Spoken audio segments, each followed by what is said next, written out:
এবার দোল উৎসবটা বাড়িতে বসেই নিজেদের মতন করে সময় কাটালাম। না গেলাম বসন্ত উৎসবে, না কিছু করলাম, ভালো লাগছিল না, কেন বলতে পারবো না। শুভ সকাল বন্ধুরা, কেমন আছো তোমরা? আশা করি সবাই ভালো আছো, আমরাও ভালো আছি। আমি রিঙ্কু আবার চলে এলাম তোমাদের সামনে নতুন একটা ভিডিও নিয়ে। নতুন একটা দিন, নতুন একটা সকাল। চলো, আশা করি তোমাদের ভিডিওটা ভালো লাগবে, দেখতে থাকো। যেটা বলছিলাম, রং খেলার দিন রান্না বান্না করা, খাওয়া দাওয়া, নিজেদের মতন করে সময় কাটানো, এটাই করলাম। এখন মাঝে মধ্যে না ভালো লাগে না, আর ইচ্ছাটাও যেন আস্তে আস্তে মরে যাচ্ছে, কেন বলতে পারবো না। মাঝে মধ্যে আমার এরকম হয়, তার জন্যই পুরো দিনটাই ঘরে বসেই কাটালাম। আর ঘরের যে টুকটাক যে কাজগুলো থাকে সেগুলো করলাম। আর বিশেষ করে শীতের যে জামা কাপড়গুলো ছিল সেগুলো না সব আলমারিতে তুলে দিয়েছিলাম। ওই এক্সট্রা কাজগুলো আমি করে নিয়েছিলাম।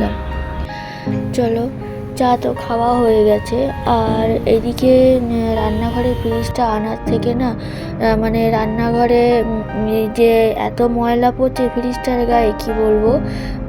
প্রত্যেক দিন মুছলে তো ভালোই হয়, কিন্তু প্রত্যেক দিন না সমস্ত কাজ করা সম্ভব হয় না। তার জন্য আমি ফ্রিজটা বাইরেটা ভালো করে মুছতে পারছিলাম না, মেন কথা সময় পাচ্ছিলাম না, তার জন্য মোছা হয়নি। আজকে মুছে নিলাম। আর সব থেকে বড় ব্যাপার, সংসারে যত জিনিস করবে তত খাটনি বাড়বে। ওই র্যাকটাও আবার মুছতে হলো, পুরো একদম স্পট পড়ে গেছে ধুলো। এদিকে সকালবেলা খাওয়া দাওয়া হয়ে গেছে, রান্না বান্নার দিকে চলে এলাম। ওদিকে তো দেখো ভাত বসিয়ে দিয়েছি, আর এদিকে আগের থেকে মাছ বের করে জল দিয়ে রেখেছিলাম, কেননা আজকে মিলিয়ে মিশে মাছ রান্না করব। ওই জন্য দুটো কৌটোই বের করে জল দিয়ে রেখে দিয়েছিলাম, যেটা লাগলো সেটা নিয়েছি, আর সব ফ্রিজে রেখে দিয়েছি। এদিকে মাছের লবণ হলুদ মাখিয়ে নিলাম, ভাজা বসাবো তার জন্য। আর আজকে না একটু অন্যরকম রান্না করব। অন্যরকম বলতে, যেহেতু বেশ গরম পড়ে গেছে সেহেতু হালকা পাতলা মশলা কম দিয়েই একটা রান্না করব। চলো, আগে বড়িটা ভেজে নিই, তারপরে আমি মাছটা ভাজা করব। কেননা বড়িটা আগে ভাজা হলে আমি যদি মনে করি যে কেউ এমনি শুধু খাবে তাহলে খেতে পারবে, কিন্তু মাছ ভাজার পরে যদি বড়ি ভাজা হয় তাহলে খাওয়া যায় না, একটা আষ্টানি গন্ধ লাগে। তার জন্য ভাবলাম যে অল্প ঝোলে দেব, আর একটু ভাজা রেখে দেব, ভাতের পাতে ভালো লাগবে খেতে। আর বাবু ভাজা বড়ি খেতে পছন্দ করে, সোনু খায়, আমিও খাই। তার জন্য বড়িটা আগে ভেজে নিলাম, আর এখন মাছটা ভাজা করব। আমি তো তেলে একটু লবণ দিলে মাছটা সুন্দর ভাজা হয় পরিপাটি, ওই জন্য আমি একটু তেলে লবণ দিই। চলো, তেলে লবণ দিলাম, দিয়ে এই যে লবণ হলুদ মাখানো মাছটা দিয়ে দিলাম। এবার এটা আস্তে আস্তে ভাজা হোক। আর এদিকে মাছ ভাজা হয়ে গেছে। আর মাছ ভাজার সময় আমি একটু তেলটা বেশি দিই, কেন বলো তো, ওই যে মাছ ভাজার তেল থাকে সেই তেলে যদি তরকারিটা চাপানো হয় না, খুব টেস্টি হয়। ওই জন্য আমি সব সময় একটু তেল বেশি দিই, যাতে আমি তরকারিটা পরে চাপাতে পারি। তার জন্য তেলে আমি 5 ফোড়ন দিলাম, আলু ডাঁটা দিয়ে দিলাম, আর এখানে আমি দেখো লবণ আর হলুদ দিলাম। লবণ হলুদ দিয়ে এটাকে ভালো করে একটু নেড়ে চেড়ে কষাবো। এখন আর অন্য কিছু দেব না, কিন্তু অনেকক্ষণ পরে এই যে দেখো আমি একটু টমেটো কেটে নিয়েছি, কিন্তু টমেটো দানা ফেলে দিয়েছি। তোমরা আজ কদিন খেয়াল করছো কিনা জানি না, কিন্তু আমি টমেটো দানা ফেলেই করছি।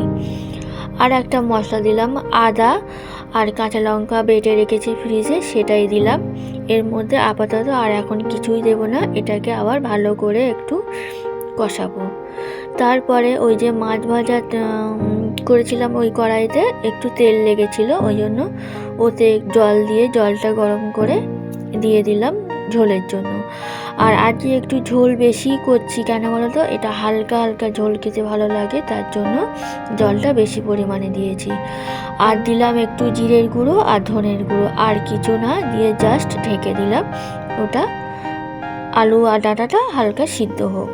এইদিকে আলুটা প্রায় সিদ্ধ হয়ে গেছে, যেহেতু নতুন আলু এখন সময় লাগে না সিদ্ধ হতে। আর এখন মাছটা দিলাম, কিন্তু বড়িটা না এখন দেব না, একটু পরে দেব।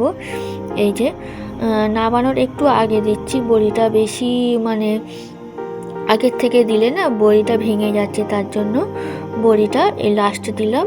আর এই যে একটা মশলা দিলাম, কি বলো তো, এটা হলো রাঁধুনি গুঁড়ো করা। এটা বলো আমি রোদে শুকিয়ে গুঁড়ো করে রেখেছিলাম, সেটাই দিলাম। জাস্ট এটা হয়ে গেছে, নামিয়ে দিলাম। এই যে দেখো রান্না, মাছের ঝোল। আর এখানে আমি একটা শর্ট ভিডিও করেছিলাম, সেই আলু ভাজা। আর এখানে হলো আগের দিনের বিট ভাজা। চলো, এই হলো দুপুরে রান্না বান্না। শুভ সন্ধ্যা বন্ধুরা, সন্ধ্যাবেলা চলে এলাম রান্নাঘরে। চা খাওয়া হয়ে গেছে, মুড়ির কৌটো নিয়ে গেছিলাম, কিন্তু মুড়ি আর খাওয়া হয়নি, মুড়িটা আবার নিয়ে চলে এলাম। আর আজকে দুপুরের বাসনগুলো গোছানো হয়নি, সেগুলোই আগে গোছাবো। আর এরপরে রান্নাঘরে প্রচুর কাজ আছে। এই কাজগুলো অনেকের মনে হয় যে এগুলো কোনো কাজ না, কিন্তু এগুলোই কাজ। এই কাজগুলো যদি না করে থাকি, এগুলো না ওইভাবেই পড়ে থাকবে, তার জন্য এই কাজগুলো করতেই হয়। তারপরে বাসনগুলো গুছিয়ে তো নেওয়া হয়ে গেছে। আর একটা বোতলে আমার জল ছিল না, যেহেতু এখন খুব পরিমাণে গরম পড়ে গেছে আর জলের টানটা বেশি লাগছে। দিনে দুবার করে আমার জল ভরতে হচ্ছে।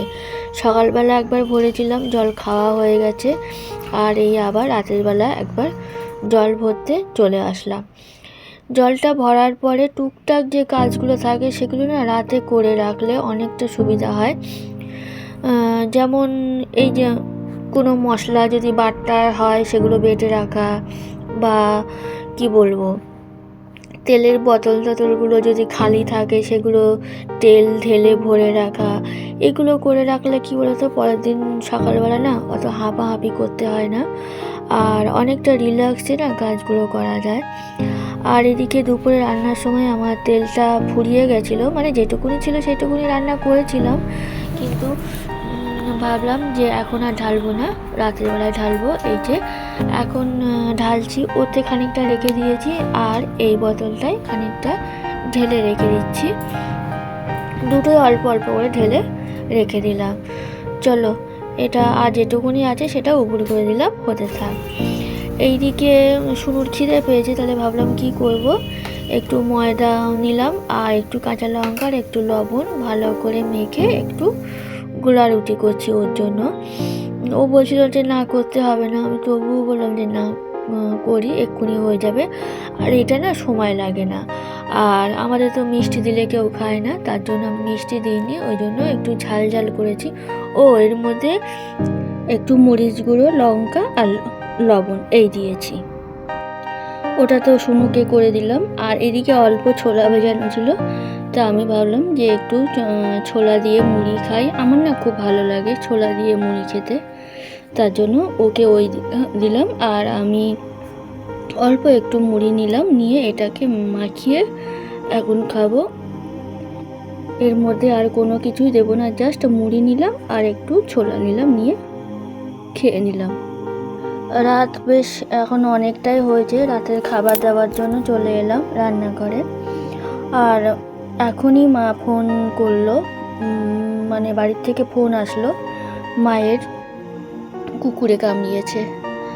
বিপদ যে কখন আসে, কিভাবে আসে, কেউ বলতে পারে না। আর এখন তো রাত হয়ে গেছে, এখন তো ডাক্তারের কাছে যাওয়া সম্ভব না, মানে যে হসপিটালে নিয়ে যাব সেটা সম্ভব না, সকালবেলার জন্য ওয়েট করতে হবে। আর যেখানে কামড়িয়েছে সেই জায়গাটায় মা লাইট বয় সাবান দিয়ে ধুয়ে পরিষ্কার করে দিয়েছে। দেখা যাক, সকাল হোক, তারপর মাকে নিয়ে হসপিটালে যাব।